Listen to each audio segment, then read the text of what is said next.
Yoga. Welcome to the Institute for Personal Development, Kriya Yoga Ashram, where total consciousness is the new frontier.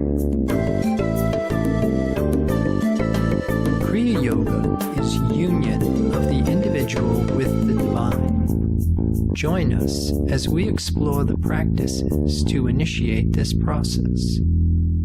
Good morning. Welcome to the Voice of Yoga. Let's talk consciousness. I am your hostess, Lisa Winton, and with me is Kenny Toy, also known as Swami Jayananda, founder of the Institute for Personal Development, located here in Hampton, New Hampshire. Good morning, Swami. Thank you for being here today. How are you? Well, Happy New Year. I'm doing very well. How about you? I'm doing great today, too. So far, so good this new year. And we'd like to thank you all for tuning in.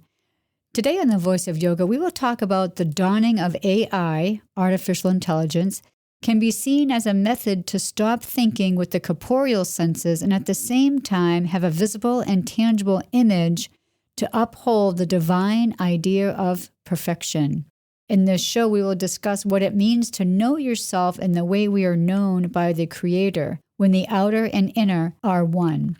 Listen as we discuss the pros and cons of stopping using the mortal mind before reason walks through the open door of revelation. From Matthew 5:48, "Be ye therefore perfect, even as your Father which is in heaven is perfect." Welcome to the Voice of Yoga. We are talking consciousness. Join the Kriya Yoga Spiritual Advance to get the light in your soul and reflect the divine idea. The title of today's show is The Advantages of DI over AI. So, Swami, we know what AI means, artificial intelligence. What do we mean by DI? DI is the divine idea.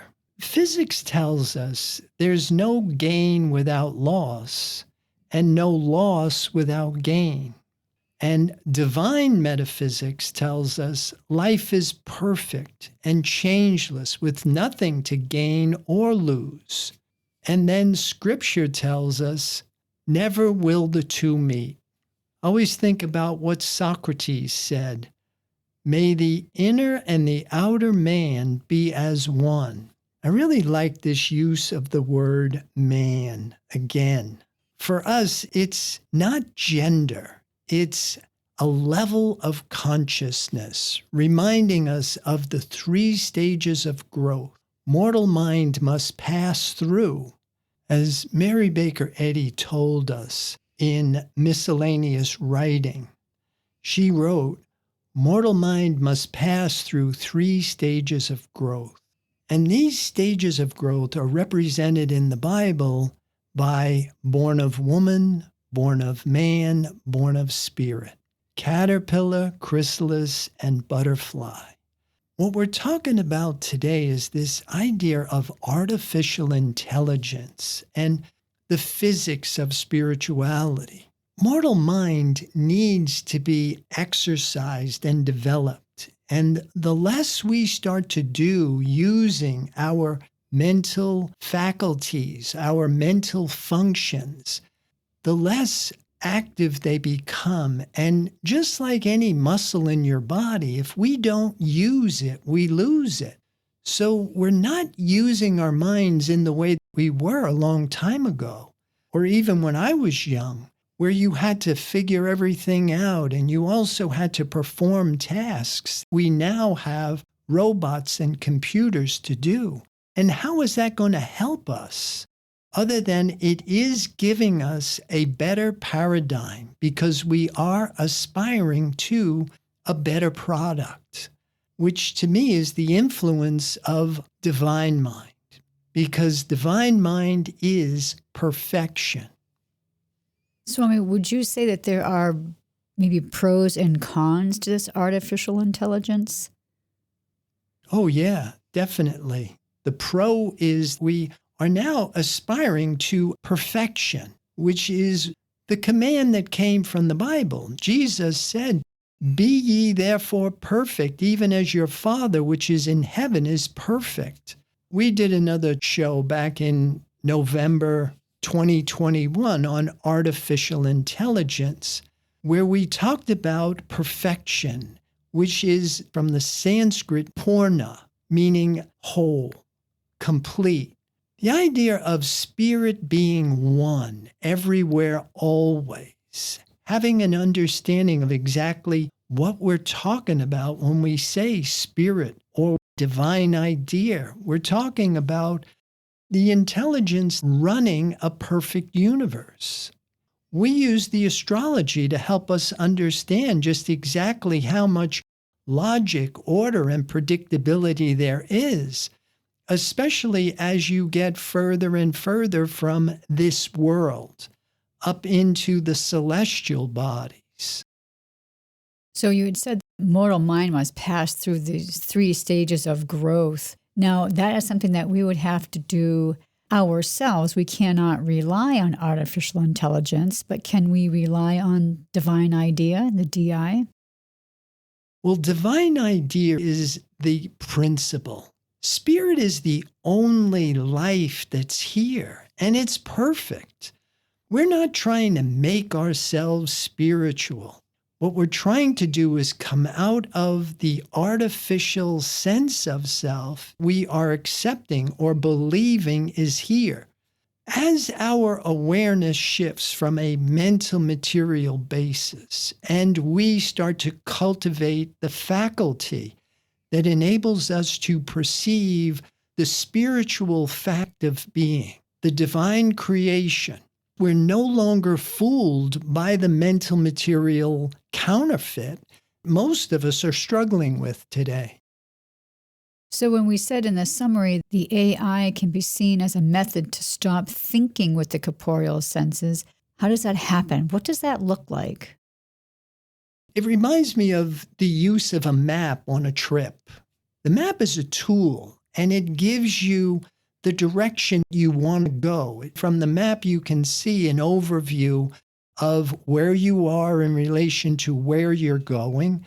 And if you're following the signs, you can see if you're heading in the right direction based on the information that comes from the map.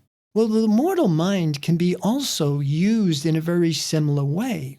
We know it's not the truth. But if we aspire to what we will call our highest understanding of right, and we will understand there are modes of thinking we can educate ourselves about, we can know when we are thinking with 5 corporeal senses as opposed to knowing with divine mind.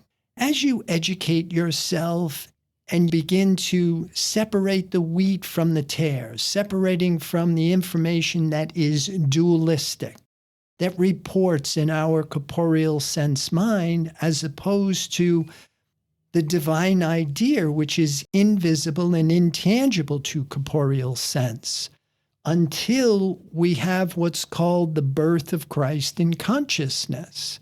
Christ, not Jesus, but the saving aspect of truth. What makes the divine creation comprehensive to human consciousness? Let's review those 3 stages of growth that Mrs. Eddy wrote and what's represented in the Bible as born of woman, born of man, and born of spirit. Yeah, again, caterpillar, chrysalis, butterfly. If you notice, a butterfly isn't born a butterfly. And the same is true with the human. The human in the larvae state, we are under the influence of preservation and survival. Our identity is all bound up in the form. Fear is a defense mechanism for this false sense of self. Humans have to be taught how to separate from being individualized by the world mind, under the law of karma, driven by the belief in 2 powers, and then we're educated in how to rejoin with spirit, to be born again of spirit. That's why we said at the same time have a visible and a tangible image to uphold the divine idea of perfection.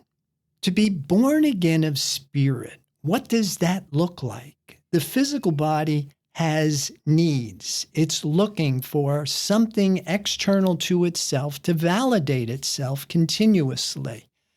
if we don't rebirth the body and spirit and literally change the reward circuits of the brain, where the body is no longer looking for what's visible and tangible or invisible but tangible for validation, then there's no growth. Matter and mind need to come together with spirit. You need some way of representing the divine idea that has visibility and has tangibility so that we can internalize it. That's why it's so important to learn how to resolve the physical body into a mental image capable of receiving divine inspiration. And so if you don't have a visual, if you don't understand that you have to rise into a larger sense of self, and you don't have a mental landscape that will support this process, then of course it makes it really difficult. It's like trying to go to Detroit without a map, and you just get in your car and you start driving. Whereas if you have a metaphysical or a mystical system that is tried and true, then your efforts will get the best return that you can get on them because you're moving in an intelligent fashion. You're separating from being individualized by the world mind. You're overcoming this sense of fear that comes when you accept mortality or you accept a physical body with an expiration date as your identity. So we had to be taught how to separate and then rejoin with spirit. And then you had to cultivate that, develop your mental functions. So you graduate from instinct, appetite, preservation, and survival to what's called the age of reason, where you develop your mental functions, perception, reason, memory, intuition, and you learn to make conscious choices based on information coming through your corporeal senses, and you're developing a sense of willpower, the discipline to make these conscious choices. Because the next octave of these three stages is where we must overcome world mind. This idea of the son of perdition, Judas in the Bible, this betrayer. The son of perdition is world mind functioning as corporeal sense in human consciousness. Why is this the betrayer? Because of the dualistic nature of the beast. For every action, there is an equal and an opposite reaction. So even when you do things with good intentions, it comes with it a complementary, unmanifested bad part. This perpetuates the cycle of death and rebirth. Once we have figured this out, and we have mastered these three modes of mortal thought, then we walk reason through the open door of revelation. And of course, you have resolved the physical body into a mental image that is capable of receiving divine revelation. Now your realization of the divine principle goes through this stage of what we call sanctification, where divine mind recognizes itself as you. This gives you divine ordination. Now what you are doing is not just under personal will, not just operating with belief and thought, but you have the capacity to receive divine revelation. We're going to pause right here to hear a word from our sponsor. Listeners, will be back with you in just a few moments. Kriya Yoga Theory 2 is a unique and revolutionary practice and forum designed to facilitate the growth process in human development. Apotheosis is a real experience and has an evidence procedure. You cannot lead someone to permanent change by doing for them what they must do themselves. Personal accountability and responsibility are the foundation of Kriya Yoga Theory 2. You must be engaged and devoted. Prana power brings virtue to overcome fear, wisdom to overcome ignorance, purpose to overcome selfishness, enthusiasm to overcome laziness. Kriya Yoga is a path of action, knowledge, and devotion. These sessions are a celestial positioning system to guide the individual into union with the divine. For more information or to sign up for your next session online, go to www.ipdtransform.com. Namaste. Welcome back. For those who are just joining us, you're listening to The Voice of Yoga, and we are talking consciousness. Swami, you've been saying for years this phrase, the effortful work of concentration becomes the effortless flow state of meditation. Can you give us maybe a little deeper dive in what that means? Well, what we're talking about is the developmental process. Everything has this learning curve. With repetition comes absorption. What we'll also have to deal with is degrees of awareness and levels of consciousness. And this is all part of what happens when you enlist strategies like what we do in yoga: skillful use of thought, skillful use of breath, skillful use of water, skillful use of food, skillful use of exercise.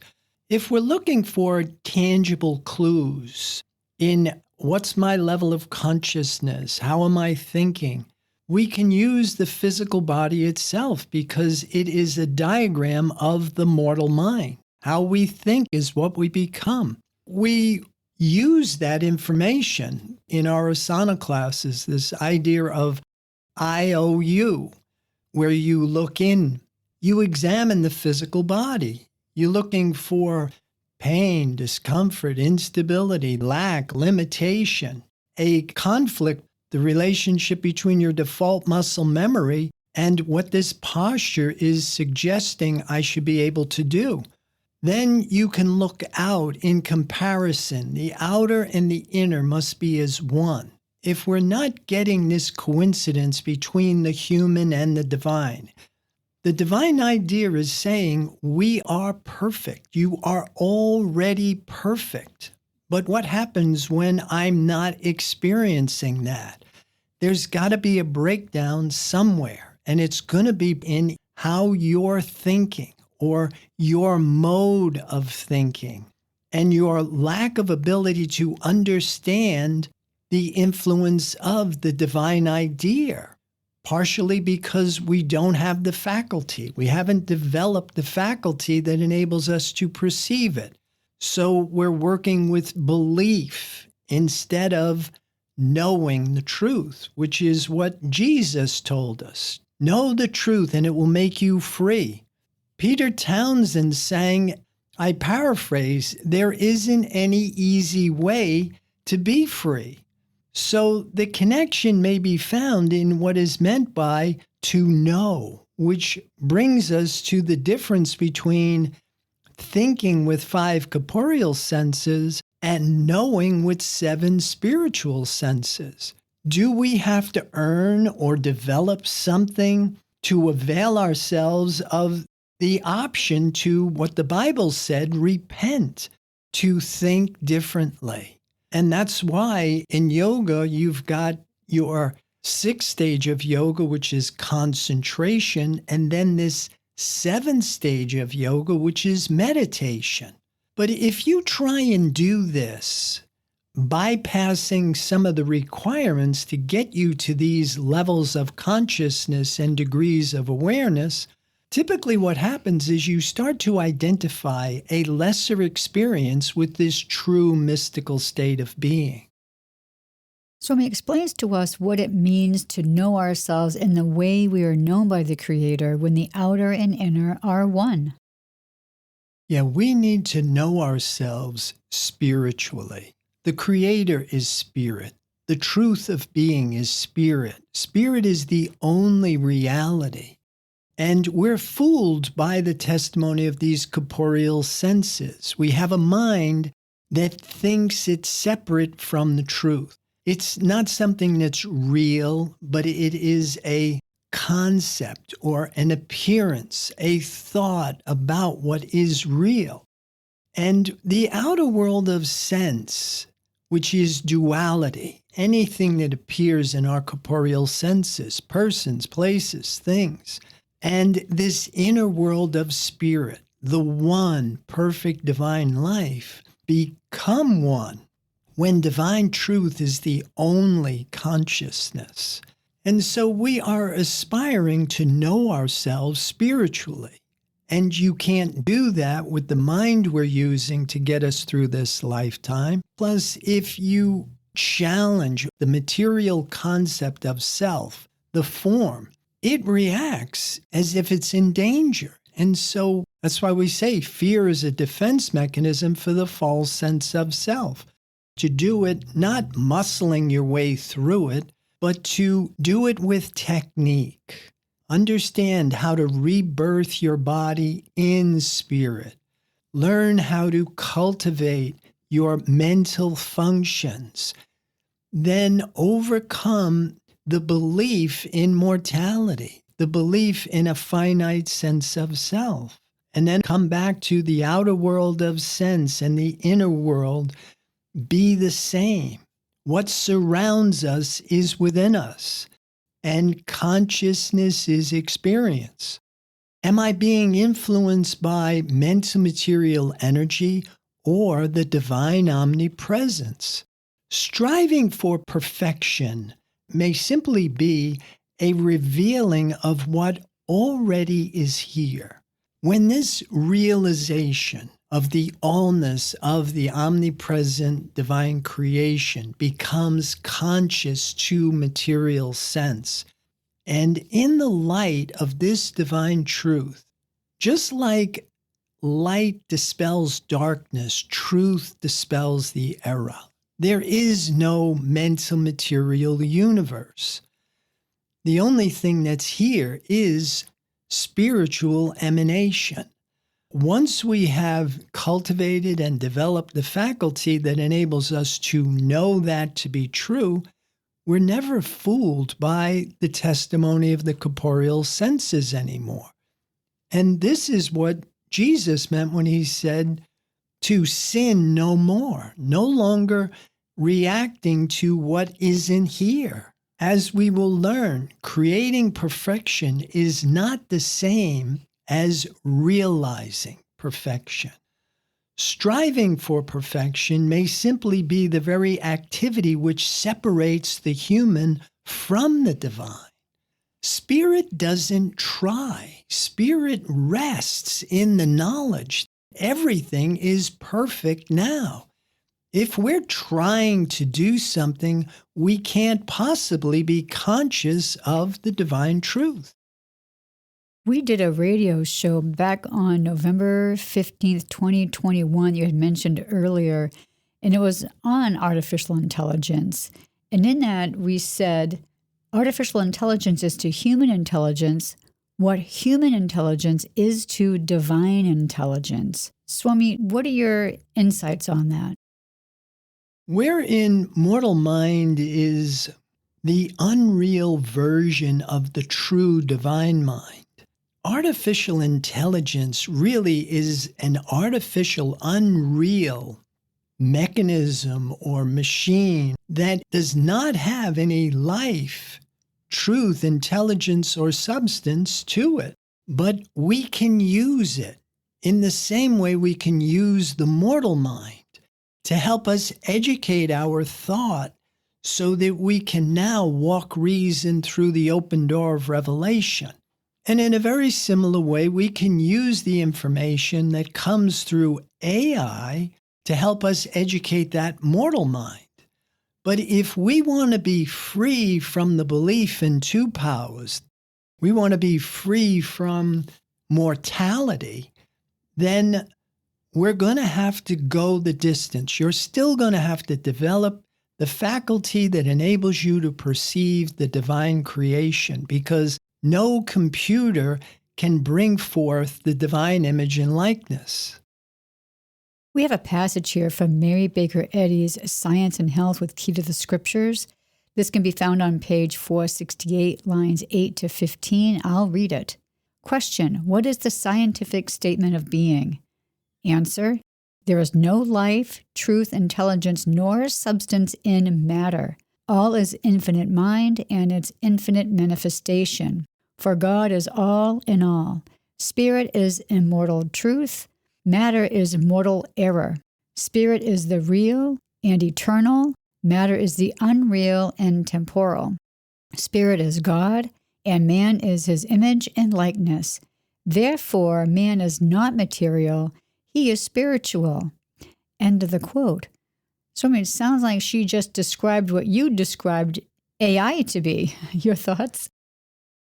Well, yeah, this is valuable when you can start to put these pieces together and you can understand divine science is a genuine science. It's not just abstract, otherworldly, disconnected. There's a practical guide for highly effective living to know this truth, to be able to live under the protection of the perfection of being, and then to know that it's attainable now. We don't have to wait until we get this reward after this lifetime expires. Jesus said, the kingdom of heaven is at hand. It's right here, right now, functioning. We must be conscious of it. And so here's our part in it is we have to learn how to receive divine revelation. So let's talk about the difference between human intelligence and AI, because the computer is made in the image and likeness of the mortal mind with its binary system, a belief in two powers. The human is the shadow of the divine mind with its belief in two powers, which means it isn't real. It is a reflection, but not the original. Here's a way to begin to develop a distinction between mortal mind and divine mind. We have something from Herb Fitch LaJolla Series, Class 3B. And I'll read it. No unintelligent action exists in the spiritual universe around me. I am not accepting a material universe around me. I am walking in a spiritual universe and being faithful to the intelligence of the divine mind, the divine consciousness to be present, governing all that exists, and therefore no unintelligent action is possible. In this contemplation, I rest. To this I am true. I cannot change an unintelligent action because it isn't there. I cannot sympathize with it. I cannot resent it. I cannot judge it. I cannot condemn it. I cannot fear it. It is not there any more than that sick person that I had imagined some time ago. End of the quote. Swami, a lot going on here. What are your thoughts? At some point, you come to the realization we no longer want to try and figure out how the unreal became real. And you start with a belief in the divine creation, the truth of being. Life is perfect. It can't be anything less. And once you adopt a valid divine metaphysical system or a mystical system that will enable you to separate from this false sense of existence and rejoin with who you truly always are, and then become conscious of it. And you will now be a servant of the Most High. And that doesn't mean you're a good human doing things you think God wants you to do. It literally means the divine principle will be functioning through you as you. Spirit is a demonstrable principle. It's a law, and it testifies with deeds, not words. Swami, thank you for your insights for today's episode, The Advantages of DI over AI. Listeners, be sure to visit the website www.ipdtransform.com. On any of the pages, as you scroll down, you will see several buttons there that you could press to further your understanding. Swami, any final thoughts about today's podcast? Well, I would like to encourage people to join the Kriya Yoga Spiritual Advance to get the light in your soul and reflect the divine idea. Namaste. Thank you for listening to our podcast, The Voice of Yoga. This is Lisa Winton, along with Swami Jayananda, signing off. Have a wonderful Kriya Yoga realization. Namaste.